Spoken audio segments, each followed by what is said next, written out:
Animateur culturel, donc chorégraphe, intervenant de danse, je fais d'ateliers d'éveil avec les enfants, donc je fais ça pendant toute l'année, donc systématiquement il y a un bagage qui permet de s'adapter à tout le monde.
On a pu faire aujourd'hui, comme je vous ai dit au départ, il y a quelque chose il y a du spirituel dedans.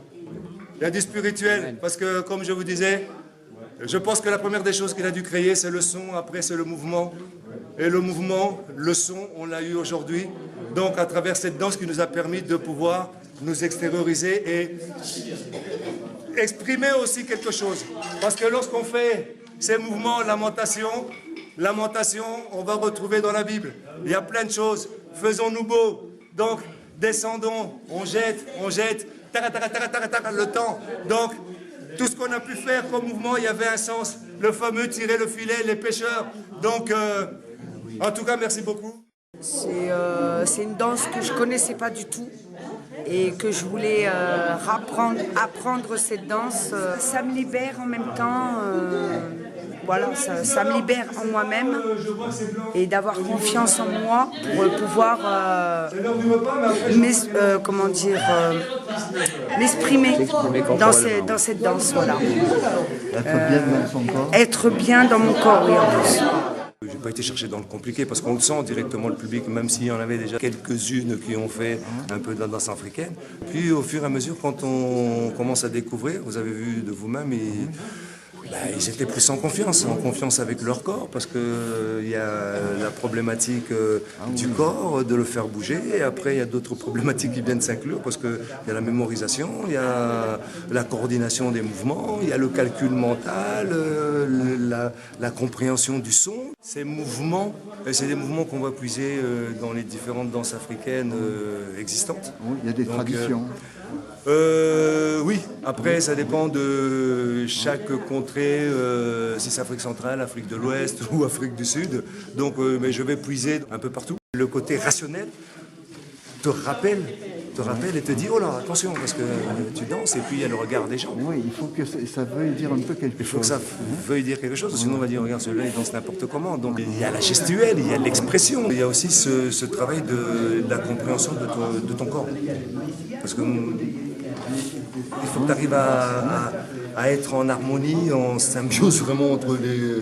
Oui, à bien sentir ce que fait le bras, pendant que fait la jambe. Donc c'est vraiment un travail, c'est pour ça qu'il y a un côté thérapeutique dans cette danse. C'est à vous d'inventer des mouvements différents. Là où on était, c'était un peu répétitif parce que c'est normal. Là c'est normal. Oui, après quand la partie rythmique est travaillée, on va commencer sur des rythmes un peu plus lents. Et puis au fur et à mesure, ça peut partir, ça peut monter de plus en plus. Maintenant, la chose qu'il y a, c'est que dans les groupes folkloriques africains, il y a toujours un animateur. Et c'est l'animateur qui donne la cadence.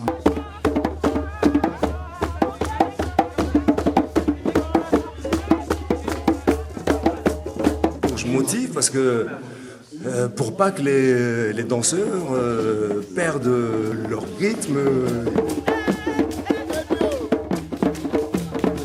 Toujours être tout dans le fil de la création et dans cette problématique, on a un peu tous les croyances, c'est sur la foi.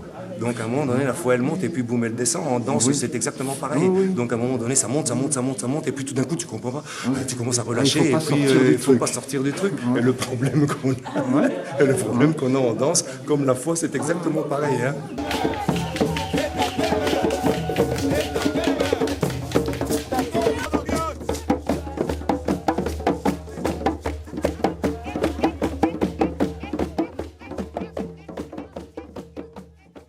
On dit un homme heureux danse comme il veut. L'homme heureux danse comme il veut.